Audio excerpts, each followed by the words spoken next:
100+ ആണ് UDF. UDF 100+. എഴുതി വെച്ചോ, 100+. ഞാൻ പോളിംഗ് കൂടി കഴിയുമ്പോൾ ഒന്നും കൂടി പറയാം, കറക്റ്റായിട്ട് പറയാം. ഏയ് ഇപ്പൊ നിങ്ങളുടെ ഹീറോ എന്ത് ചെയ്യുന്നു? Will he give up?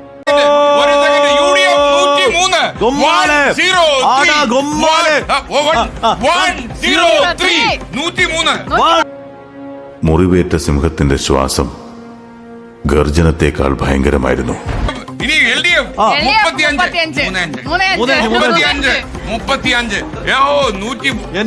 35. എതിർ സ്ഥാനാർത്ഥി മിസ് ആനി വർഗീസിനോട് 16 വോട്ടുകൾക്ക് തോൽവി ഏറ്റുവാങ്ങിയിരിക്കുകയാണ്.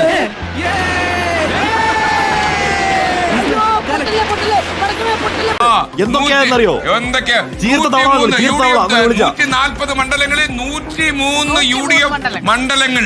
മാത്രമല്ല ഇത് ഭരണവിരുദ്ധ വികാരം തന്നെ. ഭരണവിരുദ്ധ വികാരം, ആന്റി പിണറായി ആടാപടലം വീഴാൻ പോകുന്നു.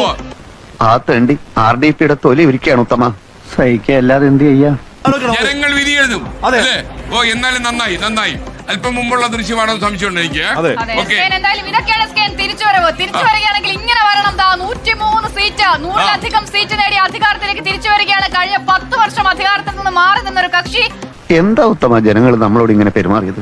അതെ, ഒരു പാർട്ടിയിലും പെടാത്ത നിഷ്പക്ഷമതികളായ കുറെ ജനങ്ങളുണ്ടല്ലോ, ആ തെണ്ടികളായി ഇത്തവണ നമ്മളെ പറ്റിച്ചത്.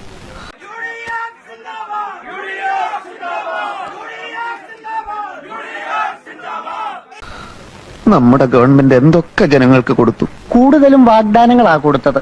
ഉത്തമ, നമ്മുടെ പാർട്ടിയെ നമ്മൾ തന്നെ വിമർശിക്കരുത്, അതും ഇന്നത്തെ ചുറ്റുപാട്. ഏറ്റവും വലിയ ദൃശ്യം കേക്ക് മുറിക്കാൻ പോവുകയാണ്. ആ ത്രിവർണ്ണ കേക്ക് മുറിക്കാൻ പോവുകയാണ്. ദീപാദാസ് മുൻഷി, കൊടിക്കുന്നിൽ സുരേഷ്, VD സതീശൻ, സണ്ണി ജോസഫ്, രമേശ് ചെന്നിത്തല, ശശി തരൂർ, KC വേണുഗോപാൽ എല്ലാവരും ഒന്നിച്ച് നിൽക്കുന്നു, ആഘോഷിക്കുന്നു, സന്തോഷിക്കുന്നു.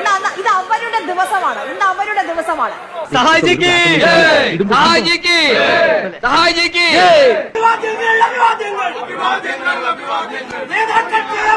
അപ്പോ ഒന്നും പറയാനില്ല.